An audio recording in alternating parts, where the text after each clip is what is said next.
the Purpose-Driven Entrepreneur Podcast. We're all about delivering great content, thoughtful discussions, and tips and tricks to help you truly get the most out of your life and business. And here's your charismatic host, me, Matt Brauning. Hey, how's it going? Podcast, listener, friends, lovers, family, awesome people. Hope you're having a good day. Hope you're having a good night. I am hanging out in Vegas right now. I'm kind of on the road as I record this. I've been on the road since Monday morning, really early. Had a stop up at my friend Michael Neely's event. He's a alumni of the podcast. I was there for 3 days, speaking and actually recording episodes and getting some really great interviews. And then on Wednesday, I flew out to Vegas and landed here just now. Well, I guess last night it was, as I record this right now. So as usual, I'm going live on Facebook for this episode, so you can follow me if you're not already at Matt Brauning or my personal profile, M Brauning, and you'll see me there on Facebook, so you can do these live with me whenever I come on. If you're on Facebook, make sure you click the link above. Go to mattbrowningpodcast.com and you can subscribe on the platform of your choosing, iTunes, Stitcher, Spotify. We're on iHeart, we're on Google Play, everything, because I do 2 episodes a week and only one of them is on Facebook. The other one is only in studio that goes on the podcast stream. So glad to have you here with me. So great to see everybody. And so great to, I guess can't hear your voice, but you can hear mine, so let's pretend we're in the same room. So today, I got a pretty simple proposition for you. I am at the Westin, hanging out, doing a conference at the Bellagio. So I'm a big SPG/Marriott person. So I love to stay at my hotel of choice because I'm Platinum Elite there because I travel so dang much. And it's kind of nice, you go to the Bellagio, no one knows you, but you go to a Westin or a Marriott and they treat you like a king. So here I am, hanging out a block away. The quote today is very, very cool. So I put it up in the description. What did I just put in the description? It was so good too. I want to make sure that you're with me on this. I've been in the conference all day, and it's a conference about media.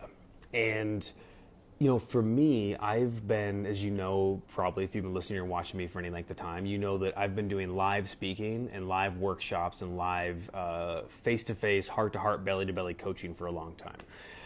12 years now. I've helped thousands of people. I've been all around the world doing this, and I absolutely love it with all my heart. I also am starting to tire out just a little bit, not of the people, but of the schedule of having to be live everywhere I go. So what I'm doing over the course of the next year is leveraging with media a little bit more. So I'm in a media training, and it's really great so far. It's with a new friend of mine, and I'll talk about him more in upcoming episodes. He might even be at a live event at some point. So far today has been fabulous, and one of the quotes that came as a result of the teaching today, we were talking about trying things out, and basically the idea is, as a leader, as an expert, if you think you're going to be great from the beginning, you're sorely mistaken. My podcast episodes are pretty good. In fact, they've gotten better. Can they use growth? Of course they can. They're going to get way better. Like 200 episodes later, they're going to be amazing. Now they're okay. But my first couple episodes, go back and listen to some in the archives. They were horrendous. And that was the best stuff. I threw away my worst episodes, and now they're just okay. So the quote is, you got to go through the fire. You got to, I just wrote it down again. It was so good. Yeah, you got to go through the fire of not knowing. I know it's in the description on Facebook, but for you in podcast land, I need you to know this. You have to go through the fire of not knowing. And here's what that means. Whatever you try to do that's new in life, there is always a fire that you have to walk through. So the metaphor I've used before is, like look at a brick, right? A clay brick. If you look at a brick can hold a lot of weight. You can build an entire building, multiple stories out of a brick. But the reason the brick is hardened and the reason the brick can hold so much weight is because it's been through the fire. Before a brick goes through the fire of doubt, the fire of failing, the fire of ridicule, of criticism, of falling on its face. I guess that's you, maybe not the brick. But before the brick goes through the fire, it's nothing but a clay block. And a clay block can support no weight. So if you just put a house full of clay and you set it, the day later when you come back, it's going to be just a heap. It's going to look like mud. It's going to be a big mess because it can't support any weight. So there's always, every time we go through a fire, it's always uncomfortable. It always is tricky to go through. But when you go through it, you always come out stronger. And the important thing is this: you're able to come out stronger and support the weight at the end of it. And that's what the fire is really all about. So I thought about my life, and like I said in an earlier episode, I think on Monday this week or Tuesday, and if you're listening every single week or watching every week, twice a week, I love you for it. I hope this blesses you every single time I come on, and that's the intention. I'm literally here for you right now. It is 10 o'clock on Thursday night as I'm recording this in my hotel room. So trust me, I cannot wait to go to bed. But I thought of you, and I thought, I want to make sure that I give you something to chew on this week, something to resonate with, and something that's going to bless your day or your morning drive if you're listening to this the next day. That's what I'm looking for. So when I thought about going through the fire of not knowing, that was the key. Because I've talked about going through the fire before, but the fire of not knowing, I can remember in my life, there's so many things that I've done that I didn't know how to do it, but I still had to go through anyway. So whether it's, when I started my first business, I had no idea what I was doing. I didn't know. I started a business. I had just turned 22. It was 5 days after my 22nd birthday.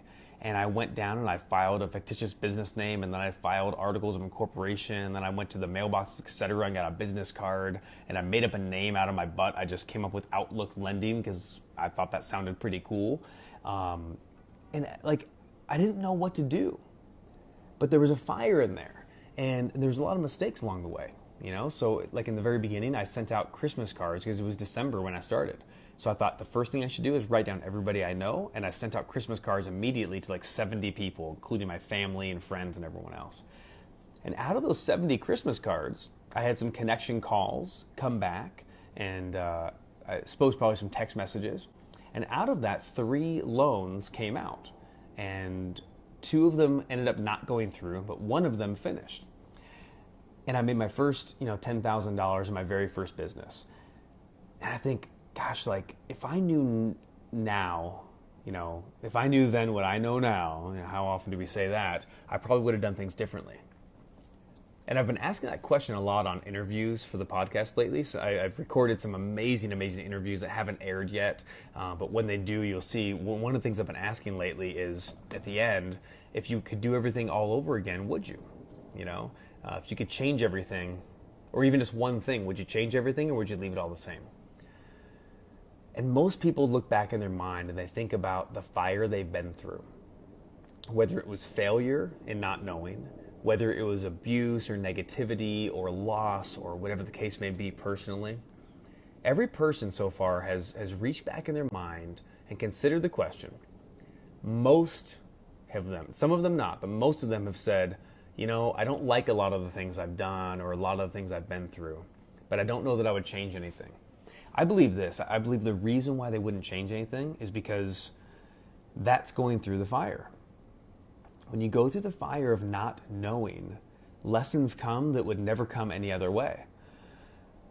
When I wrote my first book, it was 2007, and I'm thinking about this a lot, as you know, because I'm writing a new book right now, and I'm looking at my watch right now, just today, I officially sent back the final edited revision of the manuscript back for proofreading, and it's going to go right into proofreading and layout, and we're shooting for a release still, crossing fingers right now that we can make the deadline, but we're shooting for a release of July 13th for the ebook and August 13th for the hardcover.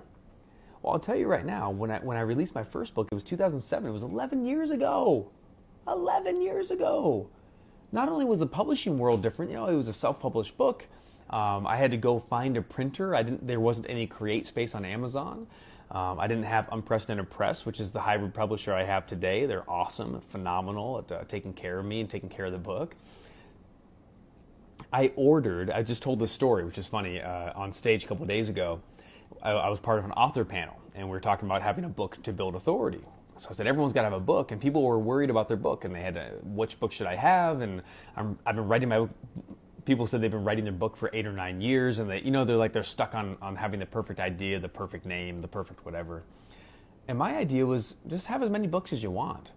Like, it's a big deal, but it's not as big of a deal as it used to be. So my first book is Total Freedom from Addictions. I learned a lot from there. Here's the truth. It wasn't that great of a book early on. It was my heart and soul. I worked on it for years, and I finally got the thing out. And then I went to a printer, and out in Florida, the printer sent me a pallet of books. They sent me 1,000 books, which seemed like very little. Didn't seem like that many books. 10 cases. It came on a frickin' pallet to my driveway. I lived in Boulder, Colorado at the time, and I had to store these books in my garage. I think at least, I went through the 1,000 eventually, and then beyond that, I've probably gone through, for that book, maybe a couple thousand, 2,500 at this point. But I had to throw out at least a case of books from water damage because of snow and runoff and melt in the house I was renting at the time. I went through the fire. And the fire of not knowing how to publish a book, I guess my whole point is this. I'm thinking of different elements in my life where I've gone through a fire of not knowing and did it anyway. And I want to encourage you today, if there's something you don't know completely, something you're not sure how to do, something you've been waiting for right here, right now, I encourage you to start. Don't start planning on not finishing. Start with a plan to finish. And what will happen is you might screw up. Nay, you will screw up along the way. And I'm not speaking negative, I'm speaking positive because I want you to experience the fire. Fire hardens us, it strengthens us, it grows us. If you never went through the fire of not knowing, you would just sit around not knowing and nothing would come from it except for fear, trepidation, uncertainty. But when you go through the fire of not knowing, you're forced to figure things out. And some of the things that I figured out over the years of how to do the book this time versus last time, I only figured it out because I did it wrong, right? Because I messed things up. That's how I know how to do it differently this time, right? I'll give you a quick example, just a specific example. Book covers. The first book cover, I of course designed myself because I figured it was free and I could do it. And Jack Barton right now on Facebook says, hell yes, and I agree with you, Jack. Go for it. Frank says, thank you, Matt. Challenging but very enlightening. Trial by fire. Yes, that's what we're talking about. So my first book cover I did myself, and you could tell. You could tell. But I didn't know the difference. I just figured, hey, I got this really jank software that was book design software, and it was terrible. I mean, I had this picture of an ocean that I took in Newport Beach, and it looked like every other self-growth, self-published book. It was like a picture of the wave. I almost put a picture of me forlornly looking out in the ocean. Come back to me. Come back to me. It was terrible. The new book cover, the funny thing is, I don't like it as much. But you know what I did differently? I listened to my publisher and my book graphic designer that the publisher works with. And you know what they said? They said, you should look at all the books on the New York Times bestseller list in your category at Barnes & Noble. And you should look at the patterns of how those books are designed. And we're going to design a cover that looks like a Barnes & Noble New York Times bestselling book. And I was like, that's really smart. That's really smart. I guess, if I'm going to be a New York Times bestselling author, I should probably have a New York Times bestselling book cover, right? So it's that sort of thing that it seems obvious when I say it now, and I feel like an idiot, really, for trying to do it on my own. But I didn't have money. I didn't have money to spare then, and usually you either have time or money, so I didn't have a lot of money, so I thought, I could do it all myself. So some of the trial by fire or the going through the fire of not knowing is I didn't realize what it took to design a book. I didn't know what it took to write a book. I didn't know what it took to put on seminars. My first seminar ever, I sucked at it. I really sucked at it. For those of you who want to build a workshop business or a speaking business, you want to help people through that, you want to make an impact by speaking and being in live rooms, I've done several hundred multi-day and single-day events. If you add up single-day and evening events, I've probably done over 1,000 training days or keynote speeches or workshops. And I think at this point, one of the things I've learned is I wouldn't be where I am if I didn't start. My very first seminars, you may have heard the story already, it was a big success. There were 6 people there, including my parents. not a big success, right? It wasn't good. And I hired a videographer, and I hired an audio technician. I rented this big hotel, and I got all this food. And I spent, I think, $10,000 probably to put on this one-day event. And at the end of it, I had 6 people, including my parents.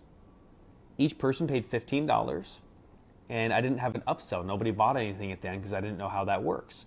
So I didn't realize that people they want more of you once they see you, once they experience you. So I guess my point is I'm sitting in this place where I set a goal. In fact, let me tell you that backstory. I set a goal that I wanted to put on my first workshop. And a friend of mine in Australia named Mark Rolton, so shout out to Mark if you're out there, because buddy, I don't know if you actually know this, Mark's a very, very successful property developer and option. He did property options. Anyway, that's another story.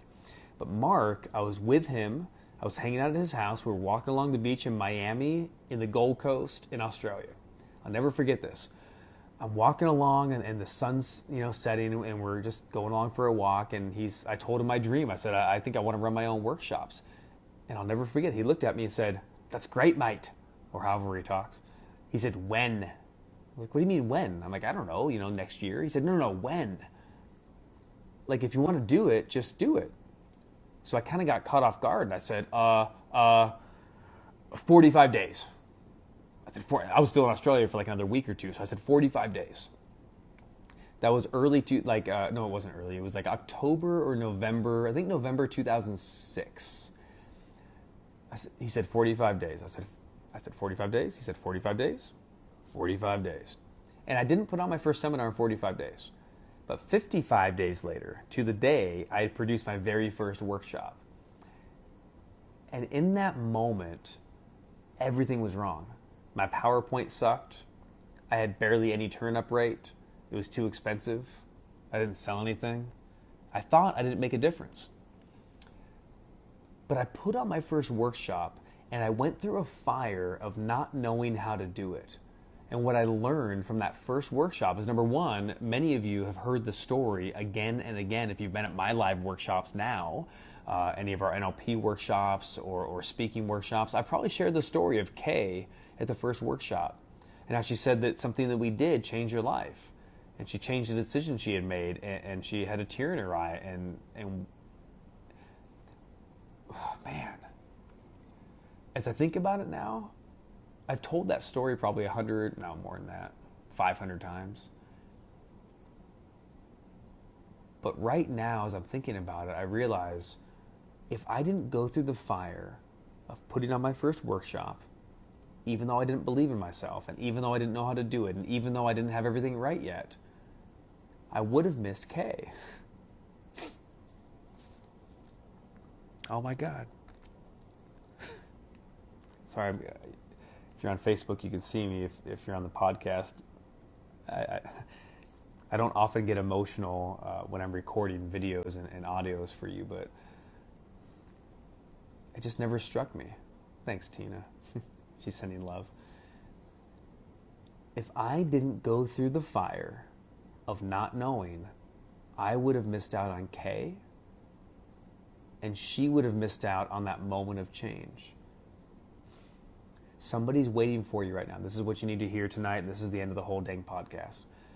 Somebody's waiting for you tonight to show up, whether it's writing your book, it's put on your workshop, it's starting your coaching business, it's opening the doors to something, it's quitting your job and coming home early.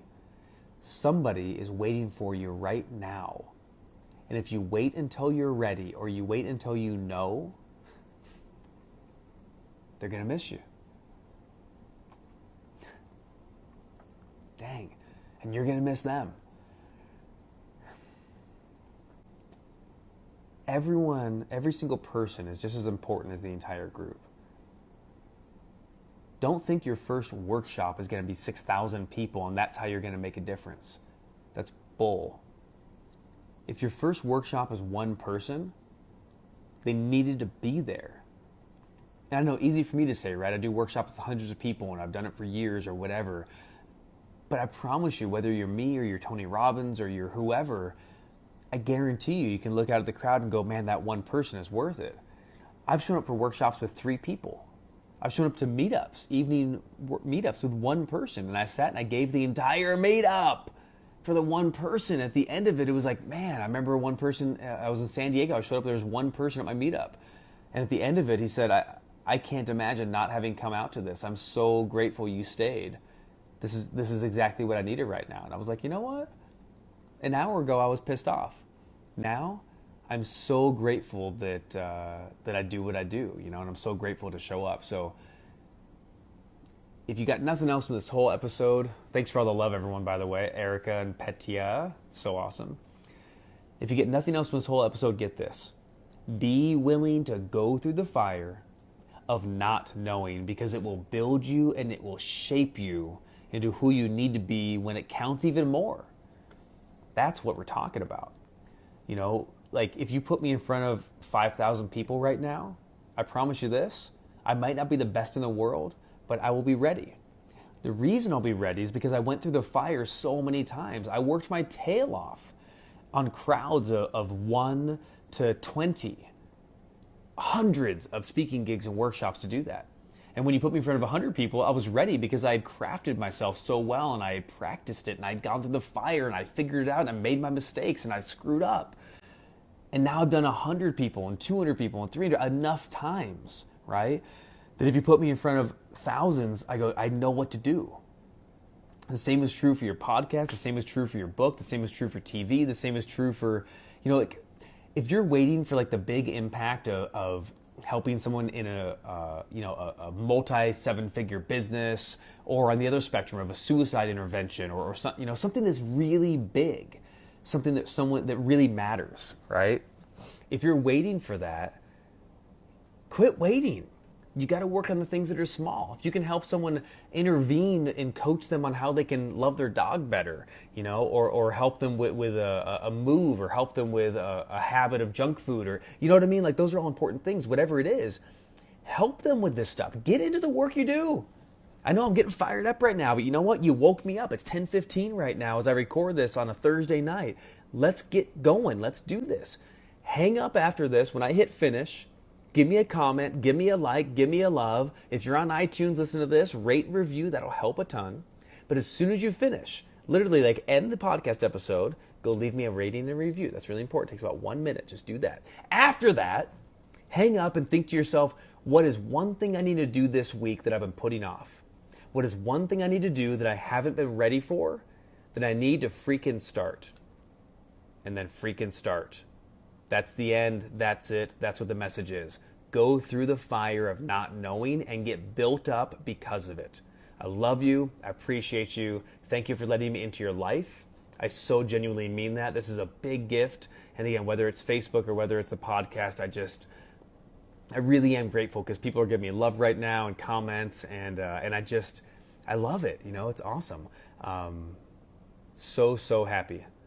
Oh, wow. As I end, Joel back just said, everything you said, every single word was for me. Thank God, and thank you for sharing. I love you. Thank you so much, Joel. Thanks to everyone. I will see you real soon. Be on the lookout for another episode. It'll come on next Monday. I fly back home on Monday, so I'll be doing an episode Monday on Facebook and then dropping on the podcast stream on Tuesday. Rate and review, have fun, and more about the book, The FIREBOX Principle, the 7 Drives That Fuel Every Entrepreneur, which I am hustling to get out. More on that in the coming weeks. See ya. Bye.